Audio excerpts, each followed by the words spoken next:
ان دونوں میں سے کوئی ایک ہے جو کہ بڑا ہے چینل تو پر جانا چاہیے. اور اور ہفتے کی چھٹی پر گئے تھے تو پھر کل منڈے سے تو انہیں پروگرام اسٹارٹ کرنا چاہیے تھا. جن کے نام ہم نے نہیں پتا ہو کہ انہوں نے بھی جوائن کیا, لیکن یہ دونوں ایک ریناؤنڈ چہرے.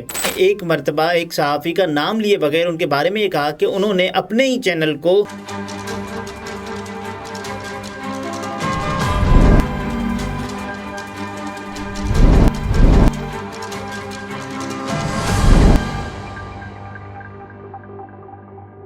السلام علیکم, میں ہوں نمرہ سہیل, آپ دیکھ رہے ہیں الگ نیوز. عبدالستار ہمارے ساتھ ہیں. کاشف عباسی دوبارہ کب پروگرام اسٹارٹ کرنے جا رہے ہیں اور ٹیلن نیوز کیا بکنے جا رہا ہے اور کون سے اینکر نے ادارے کو نوٹس جاری کر دیا ہے, اس سب پر بات کرتے ہیں. لیکن اس سے پہلے ہم کامنٹس شامل کر لیں. تو یہ سلیحہ منور صاحبہ وہ لکھتی ہیں کہ ان چینلز کی کیا کریڈیبلٹی رہ گئی. دیکھیں کریڈیبلٹی تو ہے نا, جبھی تو انٹرویوز کر رہے ہیں, اور کریڈیبلٹی اگر نہ ہوتی تو پھر انٹرویوز کیسے کرتے. اور پاکستان تحریک انصاف کے چیئرمین عمران خان صاحب کے جو سابقہ انچارج بنی گالہ کے, تو وہ کیسے پھر آتے پروگرام میں اور وہ کیسے انکشافات کرتے کہ بشرا بی بی ہمیں گوشت دیتی تھیں اور کہتی تھیں کہ چھت پر پھینک آئیں, اور اس کے بعد پھر کالا بکرا ہوتا تھا, بکرا کالا ہو اور پھر اس کی سری ہو, پھر قبرستان میں اس کو رکھ کے آنا ہو, اور یہ تمام تر جو بکروں کو قربان کیا جاتا رہا. اب بھی پاکستان میں بکروں کی قربانی کا سلسلہ, سیاسی قربانی کا سلسلہ ہو سکتا ہے شروع. صحیح. یہ ولی کاکڑ صاحب ہیں, وہ لکھتے ہیں کہ لاڈلا وہ نہیں ہوتا جسے عدالت کے دروازے توڑ کر گرفتار کیا جائے, لاڈلا تو وہ ہوتا ہے جس کی بایو میٹرک کے لیے عدالت خود چل کر ایئرپورٹ جائے. دیکھیں ہو سکتا ہے یہ لاڈلا نہ ہو, ہم ایسے ہی سمجھ رہے ہیں, ہمیں پتہ نہ چل رہا ہو. یہ ہمارے لیے جو ہم اپنے لاشعوری دماغ میں یہ سمجھ بیٹھے ہوں کہ میاں نواز شریف صاحب لاڈلے ہیں, لیکن ایسا نہیں ہو رہا ہو اور ہو بھی نہیں رہا. ہم بلا وجہ ہی انہیں لاڈلا کہہ رہے ہیں. اور اس وقت جو پاکستان کے حالات ہیں وہ اس سے بالکل مختلف ہیں. پاکستان میں اس وقت جمہوری حکومت ہے, پاکستان میں اس وقت جو انصاف تو ہے ہی نا, انصاف ہے. آئینی مدت میں انتخابات ہو رہے ہیں, اور اس کے علاوہ پاکستان میں کوئی قانون کی خلاف ورزی نہیں ہو رہی. جو بھی یہ کہہ رہا ہے کہ نواز شریف صاحب لاڈلا ہے, کون کہتا ہے نواز لاڈلا ہے؟ لاڈلا تو عمران خان ہے. عمران خان نے جو سائیکل منگوائی, اس کے علاوہ پھر وہ ابھی ایکسرسائز کریں گے, اس کے ساتھ جو پش اپس لگاتے ہیں, جیل میں ایکسرسائز کر رہے ہیں. اور لاڈلے تو عمران خان ہیں, نواز شریف کیسے لاڈلے ہو گئے؟ صحیح. یہ نصرت اختر صاحب ہیں, وہ لکھتے ہیں کہ ستار بیٹا ریلیونٹ شعر بھی سنایا کریں. دیکھیں کبھی نہ کبھی ہم اس محفل کو بھی چھیڑیں گے اور کوشش کریں گے کہ جو شعر ہوگا وہ سنائیں گے آپ کو ضرور. صحیح بات کرتے ہیں کہ کاشف عباسی صاحب اب کا پروگرام سٹارٹ کر رہے ہیں دوبارہ. چھٹیوں پر گئے تھے وہ 2 ہفتے کی. کاشف عباسی صاحب کی 2 ہفتے کی چھٹیوں کا جیسے ہی خاتمہ ہوا وہ پاکستان واپس آئے, اور یہ بحث شروع ہونے لگی کہ اب پاکستان کے سب سے بڑے اینکرز میں سے ایک کاشف عباسی صاحب, پاکستان کے سب سے بڑے نیوز چینلز میں سے ایک. کچھ لوگ کہتے ہیں کہ جیو بہت بڑا چینل ہے, کچھ لوگ کہتے ہیں ARY نیوز بہت بڑا چینل ہے, تو کچھ لوگ کہتے ہیں ان دونوں میں سے کوئی ایک ہے جو کہ بڑا ہے چینل. تو کیا کاشف عباسی صاحب ARY نیوز پر اپنا پروگرام کریں گے؟ کیونکہ کبھی یہ ہم دیکھتے ہیں کہ ماریہ میمن صاحبہ ان کا پروگرام کر رہی ہیں, کبھی ہم دیکھتے ہیں کہ صدف عبدالجبار صاحبہ کر رہی ہیں, کبھی ہم دیکھتے ہیں کہ اشفاق اسحاق ستی صاحب ان کا پروگرام کر رہے ہیں. تو کاشف عباسی صاحب خود اپنا پروگرام کب کریں گے, یہ بحث چل پڑی. جس انداز سے کاشف عباسی صاحب اچانک اسکرین سے آف ایئر ہوئے, اور سب نے کہا کہ صاحب اب تو دیکھیں یہ ARY نیوز کے لیے حالات مزید بگڑ گئے. اور جس انداز سے آف ایئر ہوئے کاشف عباسی صاحب اپنے پروگرام میں, ان کا اپنا ایک انداز بیاں, اور وہ کاشف عباسی جو کرکٹ پر پروگرامز کر رہے ہیں, اور پھر ایک کے بعد ایک پروگرام کرکٹ پر, پھر ریپیٹ کرکٹ پر. اس کا مطلب کاشف عباسی صاحب کے پاس وہ گرین کارڈ نہیں تھا کہ وہ پروگرام کر سکیں پاکستان کی پولیٹکس پر, حالیہ سیاسی حالات پر.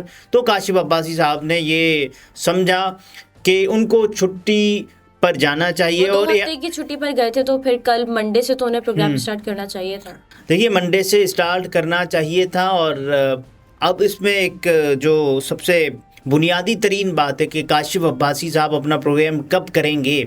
کاشف عباسی صاحب پروگرام کب کریں گے, لیکن اس سے پہلے میں یہ بتاؤں کہ کاشف عباسی صاحب نے مزید ایک ہفتے کی چھٹی مانگ لی ہے، ایک ہفتے کی چھٹی مجھے دے دیں اور اس کے بعد پھر ہم دیکھیں گے یہ کاشف عباسی نے اپنی طرف سے مانگی ہے یا پھر ادارے نے خود اپنے تئیں کہا ہے کہ کاشف عباسی صاحب آپ ایک ہفتہ مزید ریسٹ کریں، آپ تھک کے آئے ہوں گے باہر سے، تو آپ ذرا سا ہاتھ ہولا رکھیں. تو کاشف عباسی صاحب یہ بھی ہو سکتا ہے، یا پھر جو کچھ لوگ ہیں وہ یہ سمجھ رہے ہیں، یعنی کہ تجزیہ کار ہیں، مبصرین ہیں، ان کی رائے کے مطابق کاشف عباسی صاحب حالات ویسے نہیں ہیں کہ وہ پروگرام کر پائیں، یا تو الیکشن سے پہلے ہو سکتا ہے کریں بھی نہ. ان حالات میں جب سے مطلب ایک باقاعدہ طور پر الیکشن کیمپین شروع نہیں ہوتی، ہو سکتا ہے کاشف عباسی صاحب آف ایئر ہی رہیں.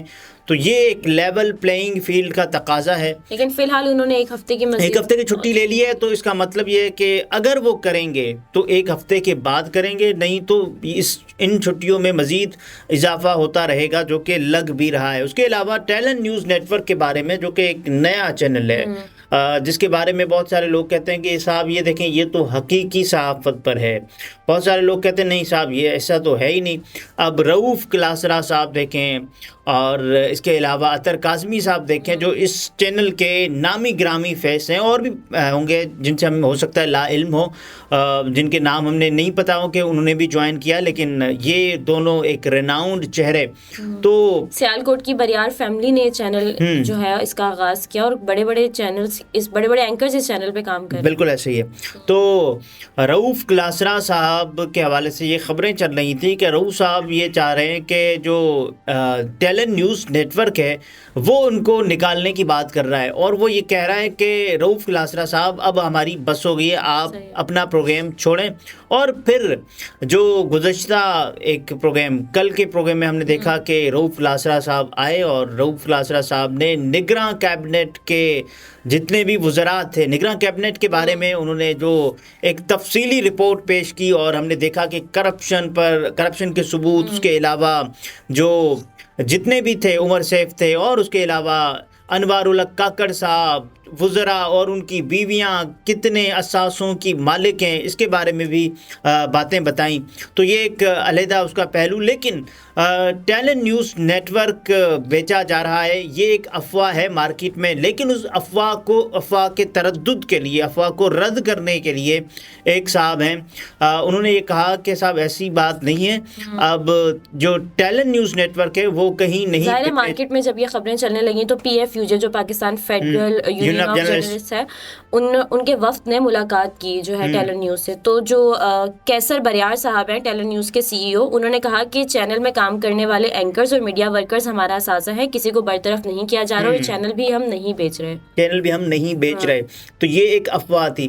لیکن اس سے پہلے ایک اینکر ہیں ٹیلنٹ نیوز نیٹ ورک کے، مظہر برلاس صاحب، ان کا ایک بیان آیا کہ صاحب مجھ سے تو 3 سال کا کانٹریکٹ ہوا تھا. آپ کو یاد ہوگا کہ منصور علی خان صاحب نے ایک مرتبہ ایک صحافی کا نام لیے بغیر ان کے بارے میں یہ کہا کہ انہوں نے اپنے ہی چینل کو ایک نوٹس بھیج دیا ہے. اس لیے بھیجا ہے، ان کو یہ لگتا ہے کہ ان کا جو کانٹریکٹ ہے وہ جو ختم ہوا ہی نہیں ہے، اور چینل اس سے پہلے جو کانٹریکٹ بریچ کر رہا ہے، وہ کہہ رہا ہے کہ صاحب آپ جائیں، تو ایسے نہیں ہو سکتا. آف ایئر کر دیا گیا ہے مظہر برلاس صاحب کو. تو مظہر برلاس صاحب کہہ رہے ہیں کہ صاحب 3 سال کا ہوا تھا، اور وہ یہ بھی کہہ رہے ہیں کہ میں پوری قانونی چارہ جوئی کا حق رکھتا ہوں. اور وہ ٹویٹ کیا ہے انہوں نے، مظہر برلاس صاحب نے، وہ لکھتے ہیں کہ پتہ نہیں ٹیلنٹ نیوز کی انتظامیہ نے کس کے پریشر پر آ کر اچانک مجھے آف ایئر کر دیا، حالانکہ ٹیلنٹ نیوز نے میرے ساتھ 3 سال کا معاہدہ کیا تھا. اس سلسلے میں قانونی چارہ جوئی کا پورا حق رکھتا ہوں. معلوم نہیں ہمارے صحافتی تنظیمیں ٹیلنٹ نیوز کی انتظامیہ سے مذاکرات میں کیوں مطمئن ہو رہی ہیں. دیکھیں پھر ٹیلنٹ نیوز سے مذاکرات ہوئے پی ایف یو جے کے صاحب آپ ذرا بتائیں کہ یہ کام ٹھیک ہو رہا ہے، اور انہوں نے کہا ٹھیک ہے، ہم کسی بھی نہ تو صحافی کو نکال رہے ہیں اور نہ ہی ہم چینل کو بیچ رہے ہیں. تو اسی حوالے سے پھر یہ جو سامنے آئے مظہر برلاس صاحب، تو اس سے تو یہ لگتا ہے نا کہ صاحب آپ اندر تو افیئر تو کر رہے ہیں نا. ظاہر ہے ایک ریناؤنڈ چہرہ، اور اس کو افیئر کرنے کے بعد یہ خبریں ہمارے تک آئیں کہ اب تو ٹھیک ہے، تو پھر ٹھیک ہے. تو پھر مظہر برلاس صاحب نے کہا کہ ایسا تو نہیں چلے گا، اور وہ قانونی نوٹس بھی بھیجنے جا رہے ہیں. صحیح. ناظرین، گفتگو آپ نے ملاحظہ فرمائی. عبدالستار ہمارے ساتھ تھے. اجازت دیجیے. اللہ حافظ.